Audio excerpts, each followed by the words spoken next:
പ്രിയമുള്ളവരെ, പരിശുദ്ധ പിതാവ് ലയോ 14 മാർപ്പാപ്പ വൈദികനായിരുന്ന കാലത്ത് കേരളം സന്ദർശിച്ച ചില ചിത്രങ്ങളാണ് ഇപ്പോൾ സോഷ്യൽ മീഡിയയിൽ വൈറലായിക്കൊണ്ടിരിക്കുന്നത്.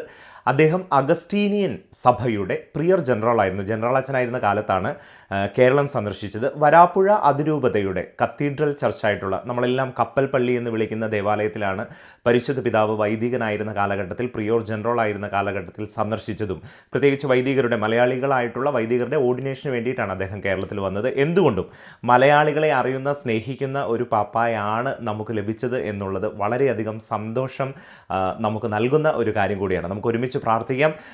റോബർട്ട് കാർഡിനൽ ഇപ്പോൾ ലയോ 14 മാർപ്പാപ്പയാകുമ്പോൾ സഭയ്ക്ക് ഒത്തിരി അധികം പ്രതീക്ഷയാണുള്ളത്. കാരണം എല്ലാ സാമൂഹിക വിഷയങ്ങളിലും ഇടപെടുന്ന, എല്ലാ കാര്യങ്ങളെയും നോക്കി കാണുന്ന, സ്നേഹത്തോടെ എല്ലാവരെയും ചേർത്ത് നിർത്തുന്ന നല്ലൊരു വൈദികനാണ് അദ്ദേഹം. അതുകൊണ്ടാണ് അദ്ദേഹം 2 തവണ അഗസ്റ്റീനിയൻ സന്യാസ സമൂഹത്തിൻ്റെ പ്രിയോർ ജനറലായിട്ടും ഉയർത്തപ്പെട്ടത്. ഒത്തിരി സന്തോഷത്തോടെ നമുക്ക് നമ്മുടെ മാർപ്പാപ്പയെ വരവേൽക്കാം. പാപ്പായ്ക്ക് വേണ്ടി പ്രാർത്ഥിക്കാം.